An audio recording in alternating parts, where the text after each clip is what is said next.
입술이 맞닿은 그 순간 둘의 숨결이 살짝 떨렸다.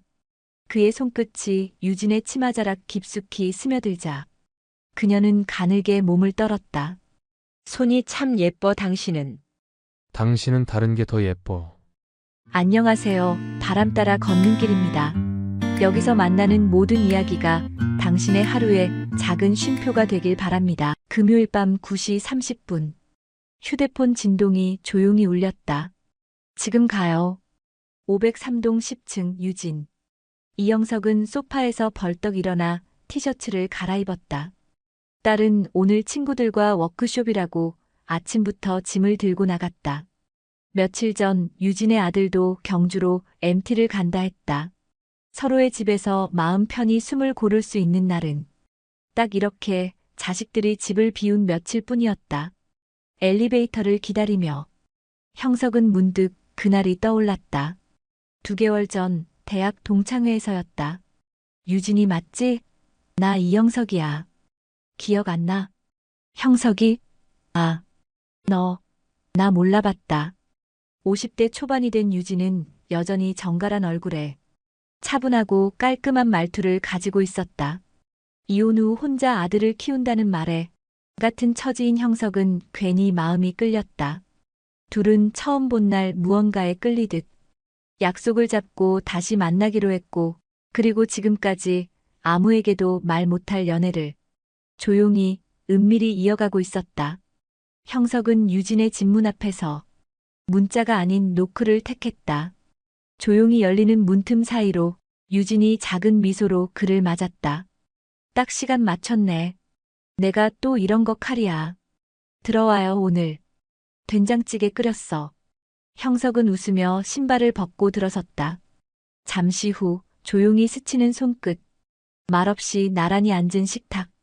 그리고 나중엔 같은 이불 아래 자식들 몰래 피우는 사랑은 숨죽여야 했지만 그래서 더 뜨거웠다. 밤 11시.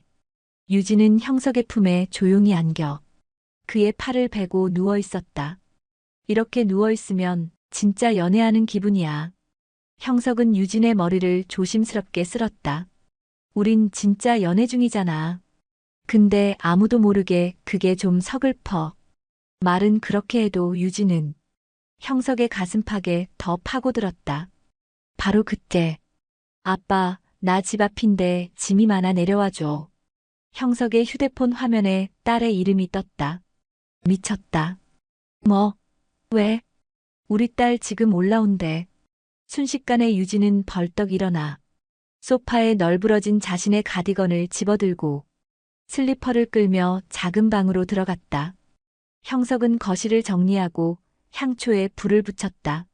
문이 열리고 딸이 들어왔다. 아빠 뭐해?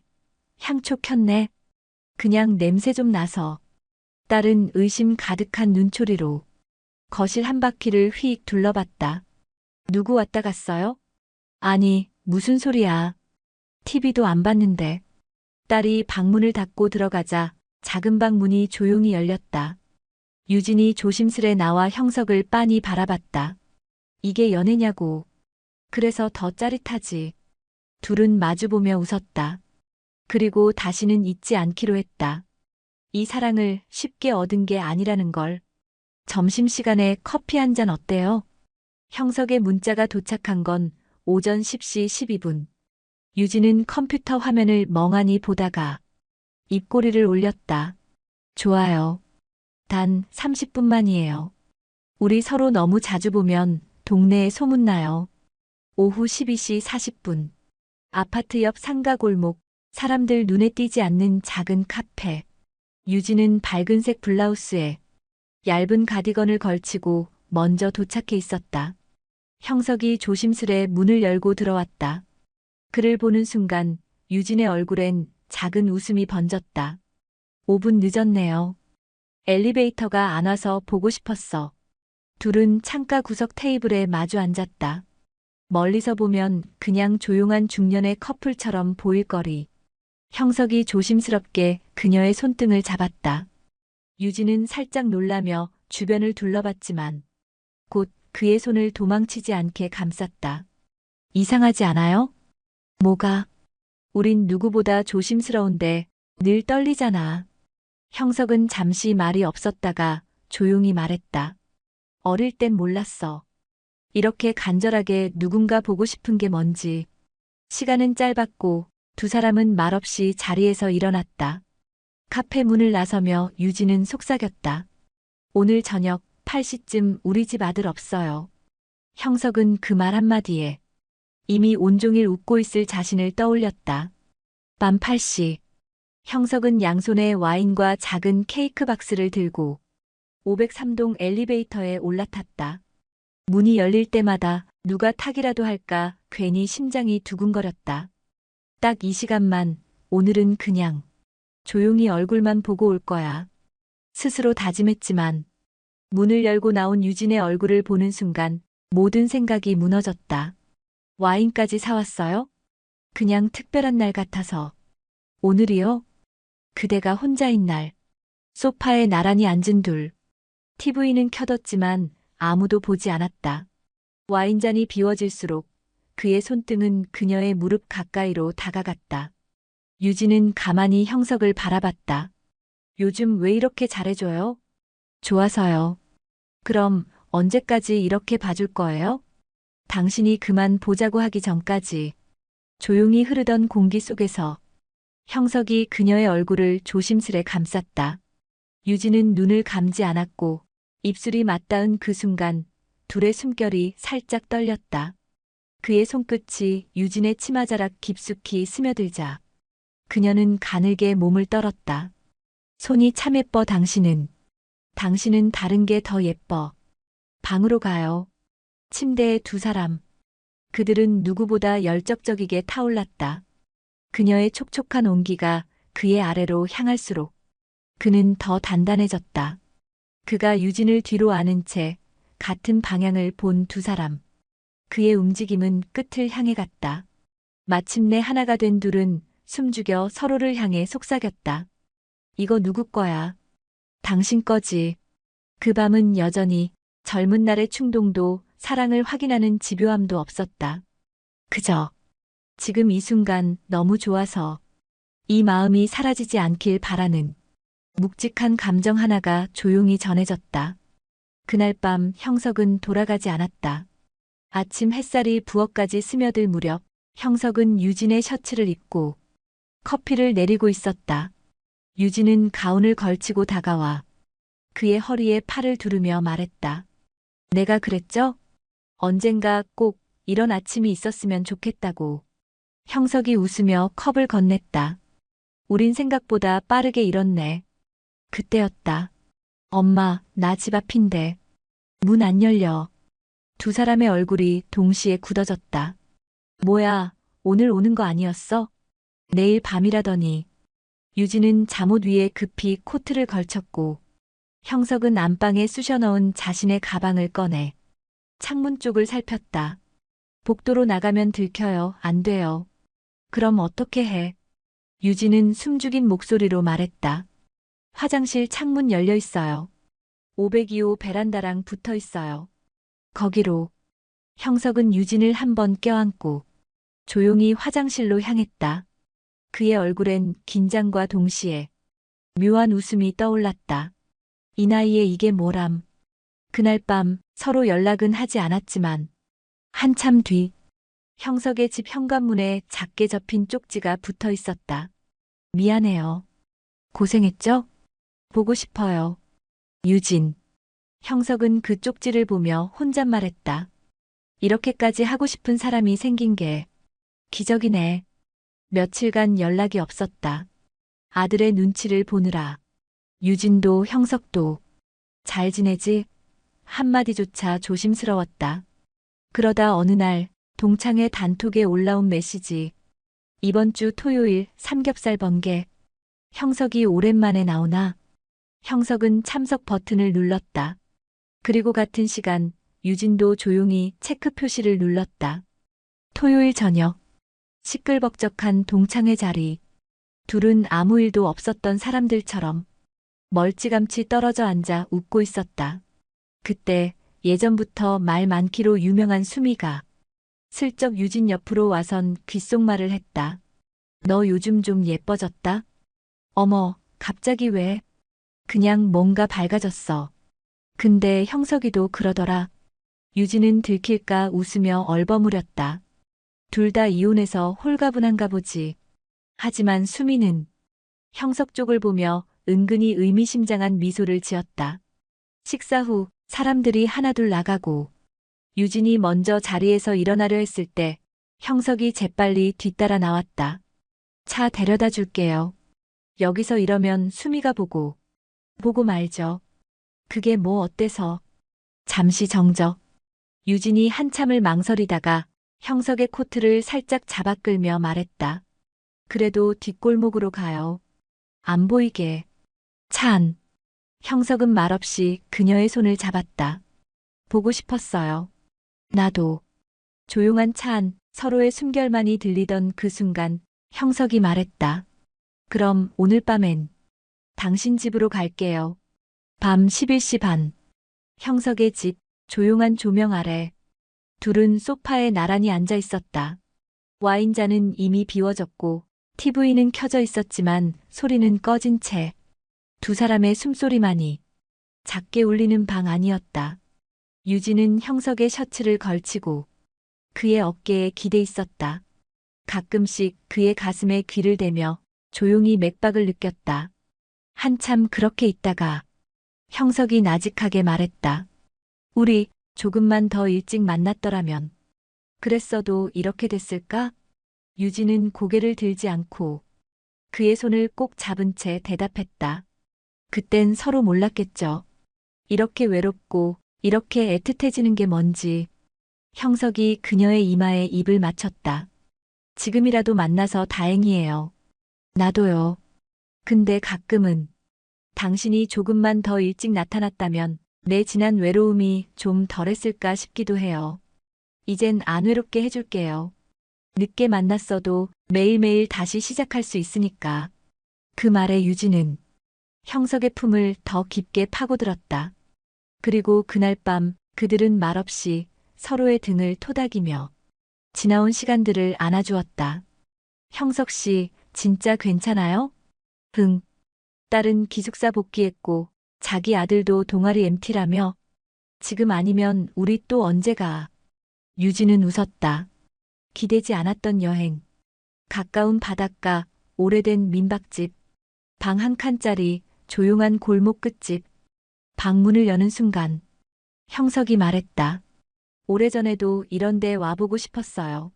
누구랑 말이죠. 이제라도 나랑 오면 됐죠. 짐을 풀고 둘은 방파제 끝까지 나란히 걸었다. 쌀쌀한 봄바람에 유진이 살짝 떨자 형석이 조용히 겉옷을 벗어주었다. 이러니까 우리 연애 초반 커플 같아요. 아니, 지금도 그래요. 나는 매일매일 첫날 같아. 유진은 그 말에 웃으며 말했다. 진짜? 그럼 오늘 밤도 첫날처럼 떨리겠네요? 밤. 작은 전등 하나 켜놓고 둘은 바닥에 앉아 컵라면을 나눠 먹었다. 익숙한 듯 장난도 치고 면발 튀는 걸 닦아주며 웃다가 형석이 조용히 물었다. 이런 시간이 계속되면 좋겠다. 우리 언젠간 진짜 같이 살까? 유진은 숟가락을 내려놓고 그를 바라봤다. 그거 청혼이에요? 형석은 장난기 섞인 눈으로 말했다. 만약 그렇다면 당신은 뭐라고 대답할래요? 유진은 대답 대신 그의 입술에 조용히 입을 맞췄다. 그리고 속삭였다. 아직 대답 안 했어요. 근데 오늘 밤엔 그냥 연인이면 돼요. 그날 밤 창밖엔 파도 소리만 가득했고 그 안엔 두 사람의 따뜻한 숨결이 고요히 섞여 있었다. 그날 밤 서로 품 안에서 잠들었던 두 사람. 새벽 5시 형석의 휴대폰이 급하게 울렸다. 아빠, 나 접촉사고 났어. 크진 않은데 응급실 왔어. 잠이 덜 깬 유진과 형석은 허겁지겁 짐을 싸고 바다 냄새도 못 씻은 채 병원으로 향했다. 응급실. 딸은 팔에 깁스를 한 채 누워 있었고 다행히 큰 부상은 아니었다. 형석이 안도의 한숨을 쉬는 그 순간 딸의 시선이 그의 옆으로 스르륵 옮겨졌다. 유진. 긴장한 표정으로 조용히 한 발짝 물러나 있던 그녀. 딸은 순간 멈칫하더니 살짝 고개를 숙이며 말했다. 아빠 여자친구 맞으시죠? 유진은 얼어붙은 표정으로 고개를 끄덕였다. 그냥 친인 친구예요. 신경 쓰지 말아요. 그러자 딸은 화난 얼굴로 웃으며 말했다. 이 시간에 같이 오셨는데 아닌 게 더 이상하죠. 반가워요. 갑자기 놀라셨죠? 전 좋아요. 그리고 좋아 보여요. 둘이 복도로 나와. 두 사람은 말없이 나란히 앉아 있었다. 형석이 유진을 바라봤다. 심장이 아직도 쿵쾅대요. 나도요. 유진은 그를 보며 작게 웃었다. 우리가 너무 겁먹은 건가 봐요. 그러게요. 이렇게 쉽게, 이렇게 따뜻하게 받아줄 줄은 몰랐어요. 형석이 그녀의 손을 조용히 잡았다. 이젠 조금 덜 숨을까? 숨지 말자. 숨길 사이도 아깝잖아요. 우리 나이엔. 그날 아침 따뜻한 햇살이 병원 창을 비췄고 둘은 처음으로 세상 앞에 한 발짝 더 다가섰다. 형석 씨, 이 집 어때요?